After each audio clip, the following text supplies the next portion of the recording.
കണ്ണൂർ ഭാഗങ്ങളിൽ കല്യാണ സദ്യകളിൽ ബിരിയാണീൻ്റെ കൂടെ തലേന്ന് കിട്ടുന്ന ബീട്രൂട്ട് അച്ചാറിൻ്റെ റെസിപ്പിയാണ്. അപ്പോൾ ഈ ഒരു ബീട്രൂട്ട് അച്ചാർ ഉണ്ടാക്കാൻ വളരെ സിമ്പിളാണ്. കല്യാണ സദ്യകളിൽ എങ്ങനെയാണോ കിട്ടുന്നത് അതേ രുചിയിൽ തന്നെ നമുക്ക് വീട്ടിൽ ഉണ്ടാക്കിയെടുക്കാൻ പറ്റും. അതുപോലെ തന്നെ ഇത് കുറേ കാലം നമുക്ക് സൂക്ഷിച്ച് വെക്കാൻ പറ്റും കേട്ടോ. ഇതിൽ നമുക്ക് തീ പോലും കത്തിക്കാണ്ട് ഉണ്ടാക്കാൻ പറ്റുന്ന ഒരു റെസിപ്പിയാണ്. അപ്പോൾ ഇതിൽ ചേർക്കുന്ന ചേരുവകൾ കറക്റ്റ് അളവിൽ തന്നെ എടുക്കുക കേട്ടോ. എല്ലാ ചേരുവകളും ഒരുപോലെ തന്നെ എടുക്കുക. അങ്ങനെയാണെങ്കിൽ മാത്രമേ നമുക്ക് കറക്റ്റായിട്ട് ഇത് ഉണ്ടാക്കിയെടുക്കാൻ പറ്റുള്ളൂ. അപ്പോൾ നമ്മളിത് കല്യാണ സദ്യകളിൽ നമ്മൾ വെപ്പുകാർ എന്നാണ് പറയുക, ഫുഡ് ഉണ്ടാക്കുന്ന ആൾക്കാരാണ്. അപ്പോൾ അവർ പറഞ്ഞു തന്ന റെസിപ്പിയാണ്. അതുപോലെ തന്നെ ഒരുപാട് സ്പൈസി അല്ലാത്തൊരു അച്ചാറാണിത്. അതുകൊണ്ട് വെറുതെ കോരി കഴിക്കാനും നല്ല രുചിയാണ്. അപ്പോൾ ഇത് ഉണ്ടാക്കാൻ തുടങ്ങാം. ഇതിന് വേണ്ടിയിട്ട് ഞാനൊരു 10-20 ഡേറ്റ്സ് കുരുവൊക്കെ കളഞ്ഞിട്ട് നല്ലപോലെ ഒന്ന് കഴുകിയെടുത്തതിന് ശേഷം ഒരു ബൗളിലേക്ക് ഇട്ട് കൊടുത്തിട്ടുണ്ട്. ഇനി ഇത് നമുക്കൊന്ന് കുതിർത്ത് വെക്കണം. അപ്പോൾ കുതിർത്ത് വെക്കുന്നത് നമ്മൾ വിനാഗിരിയിലാണ്, നമ്മൾ സിർക്ക എന്ന് പറയും. അപ്പോൾ ആ വിനാഗിരിയിൽ ഒന്ന് കുതിർത്ത് വെക്കുക.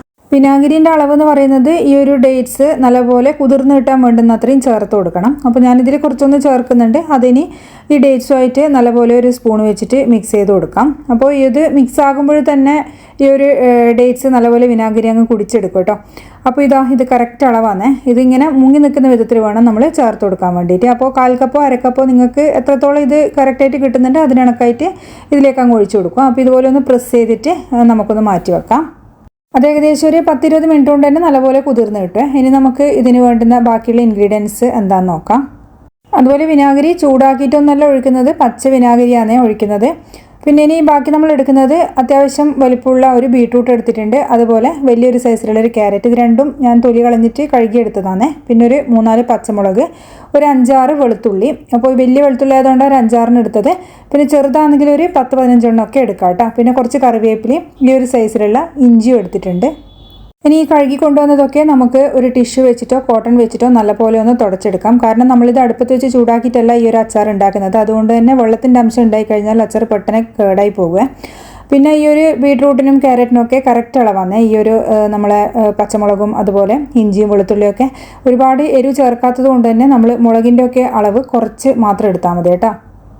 ഇനി നമുക്ക് ഇതൊന്ന് ഗ്രേറ്റ് ചെയ്തെടുക്കാം. അപ്പോൾ നമ്മൾ ചെറിയ പീസായിട്ട് കട്ട് ചെയ്യുന്നതിനേക്കാളും അതുപോലെ ചോപ്പറിൽ ചോപ്പ് ചെയ്യുന്നതിനേക്കാളും ഇതുപോലെ ഗ്രേറ്റ് ചെയ്തെടുക്കുമ്പോഴാണ് ഈ ഒരു അച്ചാറിന് നല്ല ടേസ്റ്റ് കിട്ടുന്നത്. അപ്പോൾ ഇങ്ങനെ ഗ്രേറ്റ് ചെയ്തെടുത്തിട്ട് അച്ചാർ ഉണ്ടായി കഴിഞ്ഞാൽ അതിൻ്റെ ഒരു ടേസ്റ്റ് പറഞ്ഞറിയിക്കാൻ പറ്റാത്തതാണ്. കഴിച്ചവർക്ക് അറിയാം ഇതിൻ്റെ രുചി എത്രത്തോളം ഉണ്ട് എന്നുള്ളത്. അപ്പോൾ അതുപോലെ തന്നെ നമ്മളെ ബീട്രൂട്ടും ഇങ്ങനെ ഗ്രേറ്റ് ചെയ്തെടുത്തിട്ടുണ്ട്. ഇതൊന്ന് സൈഡിലേക്ക് അങ്ങ് മാറ്റി വെക്കാം നമുക്ക്. ഇനിയിപ്പോൾ ഇതെല്ലാം കൂടി നമുക്കൊന്ന് മിക്സ് ചെയ്യാൻ മാത്രമേ വേണ്ടൂ. വളരെ സിമ്പിളാണ് തയ്യാറാക്കാൻ വേണ്ടിയിട്ട്. അപ്പോൾ ക്യാരറ്റ് ഗ്രേറ്റ് ചെയ്തതിലേക്ക് നമ്മൾ ബീട്രൂട്ടും കൂടി ആഡ് ചെയ്യുന്നുണ്ട്. അപ്പോൾ ബീട്രൂട്ട് മാത്രം എടുത്താൽ ആ ഒരു വിചാരിച്ച ടേസ്റ്റ് നമുക്ക് കിട്ടില്ല. കുറച്ച് ക്യാരറ്റും കൂടി ഇതിൽ വരണം, എന്നാൽ മാത്രമേ ആ ഒരു രുചി കിട്ടുള്ളൂ കേട്ടോ. അതുപോലെ തന്നെ ഇനി ഇതിലേക്ക് നമുക്ക് ബാക്കിയുള്ള ഇൻഗ്രീഡിയൻസും ചേർത്ത് കൊടുക്കാം. പിന്നെ നമ്മൾ നേരത്തെ എടുത്ത് വെച്ച ഇഞ്ചി ഉണ്ടല്ലോ, അതും ഒന്ന് ഗ്രേറ്റ് ചെയ്തിട്ടാണ് ചേർക്കുന്നത്. ഇതെല്ലാം വലിയ പീസ് കടിക്കുമ്പോൾ ഒരേ ടേസ്റ്റ് ഉണ്ടാവില്ല. അതുകൊണ്ടാണ് എല്ലാം ഗ്രേറ്റ് ചെയ്ത് എടുക്കുന്നത്. അതിൻ്റെ രുചി നിങ്ങൾക്ക് ഉണ്ടായിക്കഴിഞ്ഞാൽ മനസ്സിലാവും. നിങ്ങൾ കട്ട് ചെയ്ത് ചേർക്കുന്നത് ഇതുപോലെ ഗ്രേറ്റ് ചെയ്ത് ചേർക്കുന്നതും തമ്മിലുള്ള ആ ഒരു രുചീൻ്റെ വ്യത്യാസം എന്ന് പറയുന്നത്. പിന്നെ ഇഞ്ചി ചേർത്തതിന് ശേഷം നമുക്ക് ബാക്കിയുള്ള വെളുത്തുള്ളിയും പച്ചമുളകും ചേർത്ത് കൊടുക്കാം. പിന്നെ ഈ പച്ചമുളക് നമ്മൾ ചെറിയ പീസായിട്ട് കട്ട് ചെയ്തിട്ടാണ് കേട്ടോ ചേർക്കുന്നത്. കത്തി വെച്ചിട്ട് കട്ട് ചെയ്യുന്നതിനേക്കാളും ഇതുപോലെ കത്രിക വെച്ച് കട്ട് ചെയ്യുമ്പോൾ ചെറിയ പീസായിട്ട് നമുക്ക് കിട്ടുക. അപ്പോൾ ഇങ്ങനെ വേണം ചേർത്ത് കൊടുക്കാൻ വേണ്ടിയിട്ട്. നമ്മൾ ഈ പച്ചമുളകും ഇഞ്ചിയും അതുപോലെ വെളുത്തുള്ളിയൊക്കെ ഇതിൻ്റെ കൂടെ അങ്ങ് കഴിക്കും. അപ്പോൾ അതുകൊണ്ടാണ് ചെറിയ പീസായിട്ട് കട്ട് ചെയ്യുന്നത് ഈ പച്ചമുളകൊക്കെ. ചില ആൾക്കാർ പച്ചമുളകൊക്കെ അച്ചാറിൽ നിന്ന് ഇങ്ങനെ എടുത്ത് മാറ്റുന്ന കാണാറുണ്ട്. അതുകൊണ്ടാണ് പറയുന്നത് ചെറിയ പീസായിട്ട് കട്ട് ചെയ്ത് കഴിഞ്ഞാൽ ഇത് കഴിക്കുമ്പോൾ നല്ല ടേസ്റ്റാണെന്നുള്ളത്.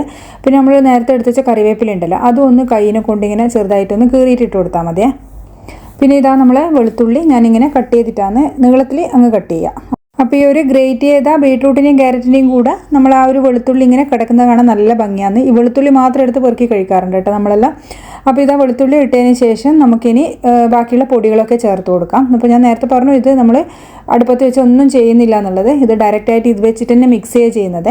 ഇനി ആവശ്യത്തിന് ഉപ്പ് ചേർത്ത് കൊടുക്കുക. ഉപ്പ് കുറച്ചധികം തന്നെ ചേർത്ത് കൊടുക്കണം കേട്ടോ. അച്ചാറിൽ നമ്മൾ ഉപ്പ് എത്ര ചേർത്ത് കഴിഞ്ഞാലും വിനാഗിരി എല്ലാം ചേർക്കുമ്പോൾ എത്ര ചേർത്താലും നമുക്കിത് മതിയാവില്ല. പിന്നെ മുളക് പൊടി ചേർത്ത് കൊടുക്കാം. ഏകദേശം ഒരു 2 ടേബിൾ സ്പൂൺ ചേർക്കുന്നുണ്ട്. കാശ്മീരി മുളക് പൊടിയാണ് ചേർത്തത്.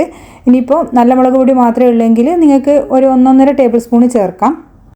രണ്ടും കൂടി ഉണ്ടെങ്കിൽ നിങ്ങൾക്ക് രണ്ടും തുല്യ അളവിൽ 1 ടേബിൾ സ്പൂൺ വീതം അങ്ങ് ചേർത്ത് കൊടുക്കാം കേട്ടോ. പിന്നെ ഉപ്പ് കുറച്ചും കൂടി അങ്ങ് ചേർക്കുന്നുണ്ട്. കാരണം എന്തായാലും ഉപ്പിൻ്റെ ആവശ്യം ഉണ്ടാകും. ആദ്യം ചേർത്ത് കൊടുത്താൽ മതിയാവില്ല. അതുകൊണ്ട് കുറച്ചും കൂടിയും ചേർത്തിട്ട് നല്ലപോലെ ഒന്ന് മിക്സ് ചെയ്തെടുക്കാം. സ്പൂൺ വെച്ചിട്ട് തന്നെ മിക്സ് ചെയ്താൽ മതി. ഇനി നമ്മൾ നേരത്തെ കുതിർത്ത് വെച്ച ആ ഒരു ഡേറ്റ്സ് ഉണ്ടല്ലോ, വിനാഗിരിയിൽ കുതിർത്ത് വെച്ചത്, അത് നല്ലപോലെ തന്നെ കുതിർന്ന് കിട്ടിയിട്ടുണ്ട്. ഇനി അത് മിക്സീൻ്റെ ജാറിലേക്ക് വിനാഗിരിയോടുകൂടി തന്നെ മാറ്റിയിട്ട് ഒന്ന് അരച്ചെടുക്കുന്നുണ്ട്. അപ്പോൾ കുരുവൊന്നും പെടാണ്ട് നോക്കണം കേട്ടോ. കുരുവെല്ലാം നല്ലപോലെ കളഞ്ഞതിന് ശേഷം വേണം ഇത് കുതിർത്ത് വെക്കാൻ വേണ്ടിയിട്ട്. പിന്നെ ഡേറ്റ്സ് അങ്ങനെ നല്ല പേസ്റ്റ് പോലെയൊന്നും അരച്ചെടുക്കരുത്. ചെറിയ ചെറിയ കഷ്ണങ്ങൾ ഇതുപോലെ കാണാൻ കിടക്കണേ. ഈ അച്ചാറിൻ്റെ കൂടെ ഡേറ്റ്സും ഇങ്ങനെ കടിക്കാൻ കിട്ടും. അതൊക്കെ ഒരു പ്രത്യേക ടേസ്റ്റാണ്. ഇത് കഴിച്ചവർക്ക് അതിൻ്റെ ആ രുചി അറിയാം. ഈ വെളുത്തുള്ളിയും ഡേറ്റ്സും ഒക്കെ ഇങ്ങനെ ഒരു ബീട്രൂട്ടിൻ്റെ കൂടെ കഴിക്കാൻ കിട്ടുമ്പോൾ ഒരു പ്രത്യേക ടേസ്റ്റ് തന്നെയാണ്. പിന്നെ ഇതിൽ ചേർക്കുന്ന ഒരു സീക്രട്ട് ഇൻഗ്രീഡിയൻ്റ് എന്ന് പറയുന്നത് നമ്മളെ ഉണക്കമുന്തിരി ഉണ്ടല്ലോ, കിസ്മിസ്, അതാണ്. അതും കൂടിയും ചേർത്ത് കൊടുക്കുക. അത് കുറച്ച് കൂടുതൽ അളവിൽ തന്നെ ചേർത്ത് കൊടുക്കണേ. ഇത് നമ്മൾ അച്ചാറുമായിട്ട് ഒന്ന് യോജിച്ച് കിട്ടുമുണ്ടല്ലോ, ഇതെല്ലാം ഇങ്ങനെ വീർത്ത് വരും. അതിൻ്റെ ഉള്ളിൽ ഈ ഒരു എന്താ പറയുക, അതിൻ്റെ ചാറൊക്കെ ഒന്ന് ഇറങ്ങി വന്ന് അതും ഇങ്ങനെ വെറുതെ കഴിക്കാൻ നല്ല രുചിയാണ്. അപ്പോൾ നമ്മൾ ഡേറ്റ്സ് ഇട്ടിട്ട് നല്ലപോലെ മിക്സ് ചെയ്യുക. അതിനുശേഷം ഇത് ഉണക്കമുന്തിരി ഇട്ടിട്ട് നല്ലപോലെ മിക്സ് ചെയ്യുക. ഈ ഒരു മഞ്ഞ കളറുള്ള മുന്തിരി തന്നെ ഇടണം, മറ്റേ കറുത്ത മുന്തിരി ഇടരുത് കേട്ടോ. ഇതാണ് നല്ല ടേസ്റ്റ് ഉണ്ടാകുക. അപ്പോൾ ഇതാ നല്ല പോലെ തന്നെ യോജിപ്പിച്ചെടുത്തിട്ടുണ്ട്. ഇപ്പോൾ നോക്കുമ്പോൾ ഉപ്പ് എന്നിട്ടും കുറവ് തന്നെയാണ്. ഞാനിതാ വീണ്ടും ഒന്ന് ചേർക്കുന്നുണ്ട്. ഉപ്പ് എത്ര ചേർത്താലും മതിയാവില്ല കേട്ടോ. നമ്മൾ നോക്കിയിട്ട് കുറച്ച് അധികം തന്നെ ചേർത്ത് കൊടുക്കണം. എന്നാൽ മാത്രമേ ഇത് നല്ലപോലെ അച്ചാറൊന്ന് യോജിച്ച് വരുമ്പോൾ ഉപ്പെല്ലാം കറക്റ്റായിട്ട് കിട്ടുള്ളൂ. ഈ ഒരു സമയം കുറച്ച് കൂടുതലുണ്ടായാലും കുഴപ്പമൊന്നുമില്ല. അച്ചാർ നല്ലോണം മിക്സായിട്ട് ഒന്ന് ചീഞ്ഞ് വരുമ്പോൾ അത് ആ ഒരു കറക്റ്റ് ടേസ്റ്റ് തന്നെ കിട്ടുമേ. പിന്നെ കുറച്ച് വെള്ളത്തിൻ്റെ അംശമെല്ലാം കുറവുണ്ട്. അതുകൊണ്ട് കുറച്ചും കൂടിയും വിനാഗിരി ഞാൻ ഈ ഒരു അരച്ച മിക്സി ഉണ്ടല്ലോ അതിലേക്ക് ഒഴിച്ചിട്ട് ഒന്ന് കലക്കിയിട്ട് ഒഴിച്ചു കൊടുക്കുന്നുണ്ട്.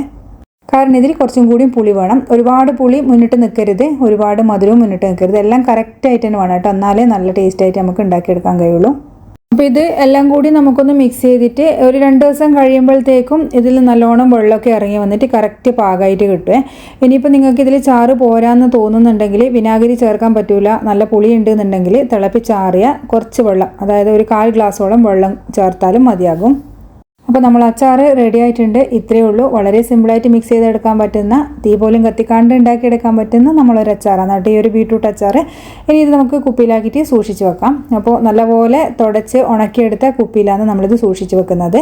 അതുപോലെ നമ്മൾ അച്ചാർ എടുക്കുമ്പോഴും പ്രത്യേകിച്ച് ശ്രദ്ധിക്കാനുള്ളതെന്ന് പറഞ്ഞാൽ നല്ലോണം സ്പൂണൊക്കെ തുടച്ച് ഉണക്കിയെടുത്ത സ്പൂൺ വേണം നമ്മൾ യൂസ് ചെയ്യാൻ, അല്ലെങ്കിൽ ഇത് പെട്ടെന്ന് കേടായി പോകും. ഇത് ഏകദേശം ഒരു 5-6 ദിവസമൊക്കെ പുറത്ത് നിൽക്കും കേട്ടോ. പിന്നെ ഫ്രിഡ്ജിലേക്ക് മാറ്റി വെക്കുകയാണ് ചെയ്യാറ്. പക്ഷേങ്കിൽ ഒരുപാട് ക്വാണ്ടിറ്റിയിലൊന്നും അങ്ങനെ ഉണ്ടാക്കാറില്ല. ഏകദേശം ഒരു 3-4 ദിവസം കഴിയുമ്പോൾ തന്നെ ഇത് വേഗം തീരും. കാരണം നമ്മൾ വെറുതെയും കോരി കഴിക്കും. കാരണം ഒരുപാട് സ്പൈസി ആയിട്ടുള്ള ഒരു അച്ചാറല്ല, വെറുതെ കഴിക്കാനും നല്ല ടേസ്റ്റാണ്. അപ്പോൾ അതിൻ്റെ കൂടിയും കഴിക്കാൻ പറ്റുന്ന നല്ലൊരു അച്ചാറും കൂടിയാണ് കേട്ടോ ഇത്.